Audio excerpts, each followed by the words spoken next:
Welcome back to The Confident Patient in a New World. I'm your co-host, Beth Myers, founder of 2x2 Health and co-author of The Confident Patient. I'm joined today by my colleague and co-author, Wendy Benson. Today, we welcome a very special guest. You may recognize her voice as the host of Speak Up and Stay Alive, patient safety radio program, and author of Highway to Heart, Humor, and Honesty in Healthcare, Pat Rulo. We are so happy to have you with us today. We are also proud to say you are the voice of our book, The Confident Patient. Among your many talents is the gift of communication, and you use that gift to empower others during their healthcare journey. That must be why we work so well together. I'm going to let Wendy start the conversation now. Looking forward to talking with you. Pat, we are so excited that you're joining us today. Thank you. It's always my pleasure to be with my two favorites. Thank you for having me. You're just a joy to work with. So Pat, I know that from our conversations in the past that, as your life's work is to help empower people during their healthcare journey, your start to that was something that was very personal. Can you tell us a little bit more about that?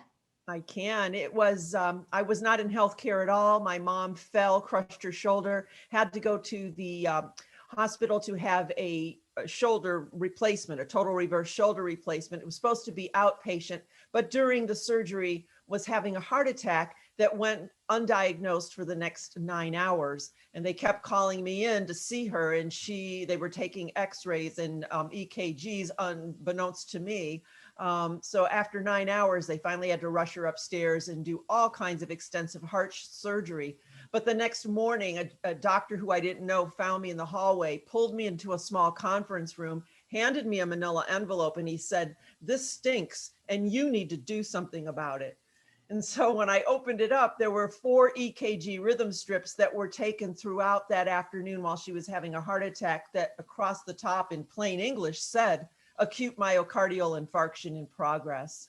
And no one did anything about it, which then led her to spend the next 4 months in intensive care, a couple stints in rehab, back in intensive care, which was just an incredible time, a learning time for me. It was probably the most horrible time of my life, but it ended out being the most wonderful time of my life. I got to bond with my mom, and I got to learn what it means to be a patient advocate. And if it wasn't for that, I wouldn't be here with you two today. So it all worked out well. What a transforming journey that must have been for you and your mother. It definitely was. As I say, it brought us closer together. We experienced things we never would have experienced before, but it also taught me a lot of the hidden secrets that go on behind healthcare walls that most consumers, most patients are unaware of. And so I just felt that it was up to me to help bring that kind of information to light. I had to put a reason as to why that happened to us. And so that's when I wrote the book, which then morphed into the radio shows, and it just snowballed. Nothing I ever planned to do, but definitely one of the best things that has come my way. Amazing. Wow. I mean, such an experience and such a way to build on that experience through what you've written, through the regular shows that you have with, yourself, to have your experiences and then the experiences of others. I know that on your program, you have patient advocacy topics like the healthcare communication gap, topics like, nurse turn to patient advocate. As you explore ways to improve patient safety, what have been some eye-opening realizations for you? Probably the biggest eye-opening situation, and it's a constant situation, it seems to be a theme that just runs along healthcare, is almost the parent-child relationship that we have with our healthcare providers, where we can be very well-trained in another field, very highly skilled in another field. But when it comes to our healthcare, we're simply frozen and afraid to ask questions and be that informed, educated, and empowered consumer. Basically, we are consuming healthcare. And on the flip side of it, it seems that often the provider feels comfortable in the role of being that kind of patriarchal character that tells you what to do and doesn't really expect or want, not all the time, but in many cases, want that level of partnership. So I think that was quite shocking to me, where I felt like, oh my gosh, I'm a child and I'm afraid to speak to these people. And so the whole empowerment aspect is really what struck me and is what I try to help people with by becoming educated, so then you can become empowered. That is so true. I've never thought about it that way, the parent-child relationship, but you are absolutely right, 100%. A couple of weeks ago on LinkedIn, I saw a colleague of ours posted healthcare literacy rate was 11%. I always thought it was 25, which is not great. But to hear that it's 11%, I was like, that to me, that shocked me. And then, you have that when you go into the doctor's office, you're absolutely right. It is eye-opening. Yes. So hopefully we can change that. Right. Yeah. Absolutely. Yeah. And so, one of my favorite books is your book, Pat, The Highway to Heart, Humor, and Honesty in Healthcare. And we need all of those things. But I feel like especially now, we're all looking for a little humor in every part of our lives. So can you share a little bit with us in, compiling all the stories and connecting with those that you did when you were writing your book about kind of humor in healthcare? Well, first of all, it's really not my book. It's your book. You have a chapter in the book, and so do 30 other wonderful people throughout the country. So it was just me compiling all of your wisdom. I couldn't possibly have put that together just because I don't have those kind of experiences. So it was a gift to me to put that together. And it was very interesting. We talk about heart, humor, and honesty. Well, everyone was easy to talk about heart and easy to talk about honesty. But when it came to humor, I found that was lacking. When I would try to prod these folks as we were putting these chapters together, I wasn't getting much going on with humor other than people saying, well, yeah, humor helps. So it just makes me think back to when my mom was in intensive care. There was a nurse who would show up every day. I think she came in one day and then she was on a different floor and really wasn't part of my mom's care. My mom's name is Josephine. She would come to the door of the room every day and did what I call the Josephine dance. She just did Josephine, Josephine, Josephine, Bean, Bean. And she would dance in the door and say that. And my mom was all bound and gagged and tracheostomies and tubes and wires, but you could just see that little glimmer in her eyes. And it did wonders for me to think that here's this person has no reason to be here, but would make it a point every day to stop in and do this crazy little dance in the doorway. So yeah, it stuck with me. So humor definitely is something we need in healthcare. How we get it and how we do it, I don't know. Anything silly or fun, I think, makes a difference. Absolutely. And what a difference that makes for you to remember years later, what an impact it made on your mom and you. Absolutely.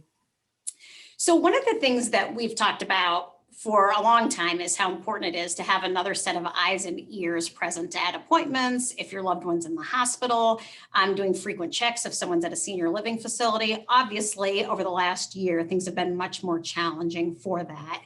When people come to you for recommendations in terms of how to keep a loved one safe now that things are different and visitation policies, are changing, what are some recommendations that you have, Pat?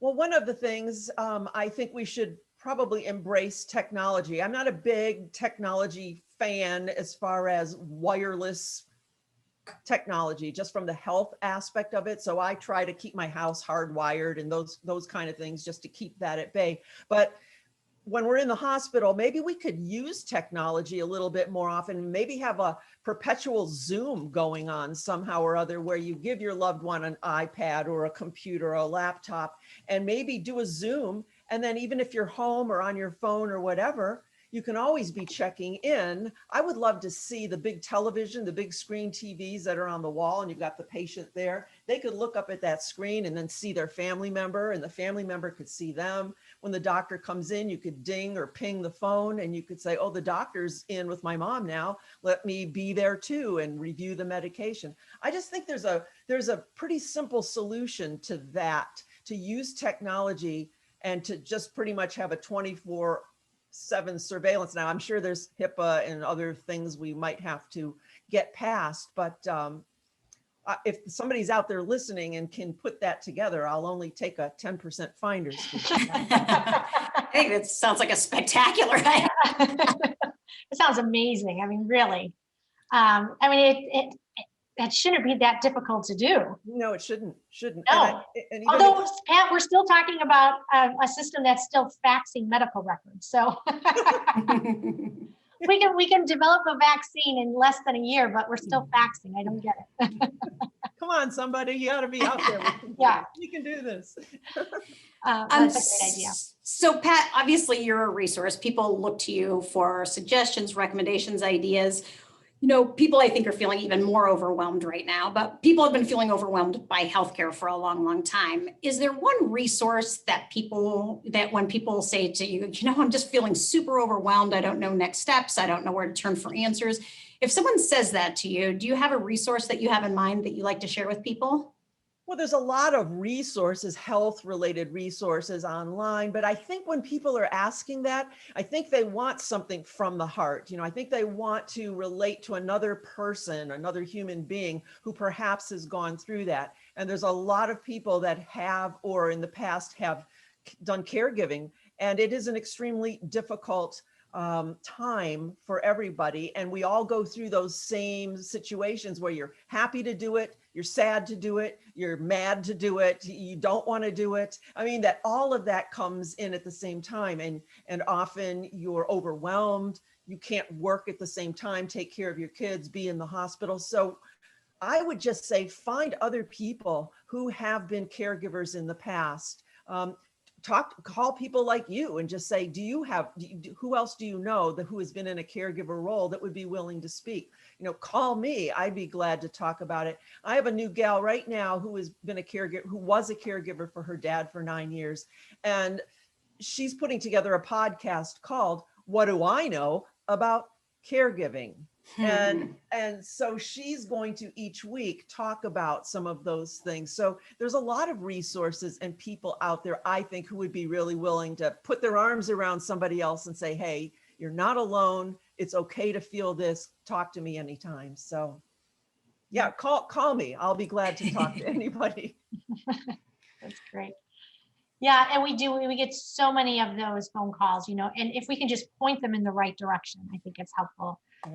So Pat, thank you so much for talking with us today. Pat, again, is the author and host of Speak Up and Stay Alive. You can listen to Pat's radio program on Sirius XM, iHeartRadio, and iTunes.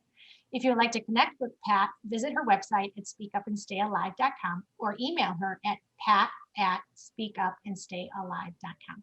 In the meantime, be sure to check back with us as Wendy and I continue our conversation with medical experts as we help the confident patient in a new world. From all of us at 2x2 Health, we wish you great confidence and health. Thank you. Thanks, Pat. Thank you. Bye-bye.